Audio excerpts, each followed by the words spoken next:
Well, I was pleased that the Board of Governors recognizes that we got a lot of athletes that come from very poor backgrounds that need some additional remuneration, in some cases to take care of their families, but to provide for themselves as well. So I'm glad they recognize that. But I hope they also recognize that this whole idea of using name, image, and likeness as a way to compensate athletes could lead to some very unusual circumstances that need to be avoided. So there's some work that needs to be done. Yeah, clearly the devil is going to be in the details here, but did you see this decision from the NCAA as a delaying action, or is it actually an embrace of a new model? Well, I think given the California legislation and the fact that the Board of Governors is saying, yeah, okay, we're open to this idea, that suggests that there's actually going to be some movement here. And if not, why, I think Congress will act to make some movement, because I think we recognize it's just not fair to have these athletes giving the kind of time they give to their sport and not receiving any kind of compensation or remuneration, particularly at a time when they come from very, very poor families in many cases. But look, what you can't have is a couple of athletes on campus driving around in Ferraris while everybody else is, basically having a hard time making ends meet. And you can't have a setting where some schools that are in major markets or have big sport followings, some schools are like the honeypot, and everybody, all the great athletes, all want to go to those handful of schools. Then you kill collegiate sport. So there needs to be some adjustment to the whole name, image, and likeness approach to make sure that we don't create those problems. What's up, guys? Rob Wilson here, and if you follow me on social media, you know that I've gotten pretty fired up over the NCAA's decision to finally allow its college players to monetize their name, likeness, and image, and the backlash that that decision has received from some pretty notable politicians. I mean, the guy who runs the Outback Bowl makes $1 million a year, but you don't think that a player should be able to sell a t-shirt with his name on it? It doesn't make much sense, but I'm going to talk about all that and more with Ellis Cannon on tonight's episode of Night Talk, right after the intro.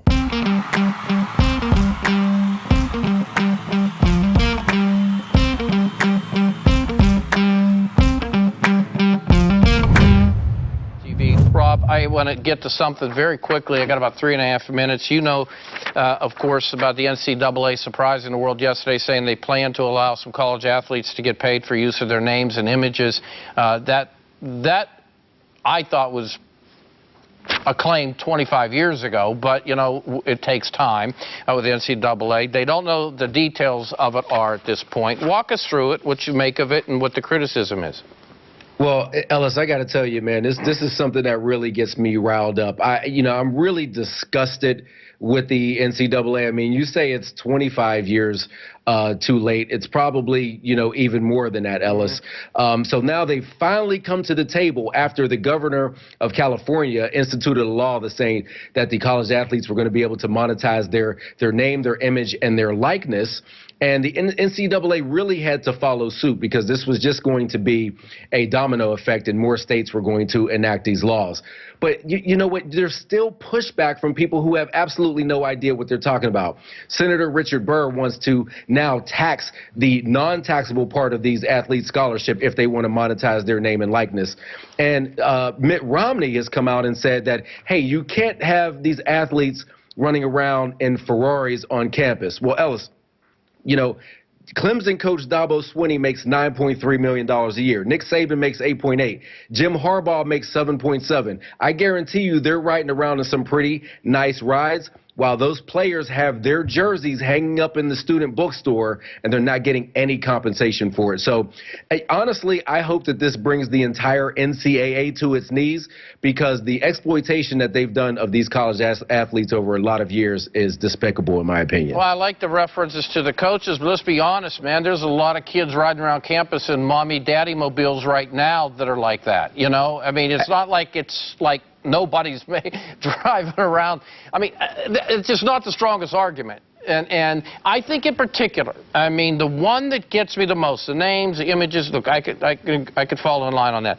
But the one that always upset me was likeness. And to use your likeness and to effectively put it on everything from not just commercials, but commercial itemization, that's bad, man. That's really, if I used yours and I didn't have authority to do it, you'd come after me.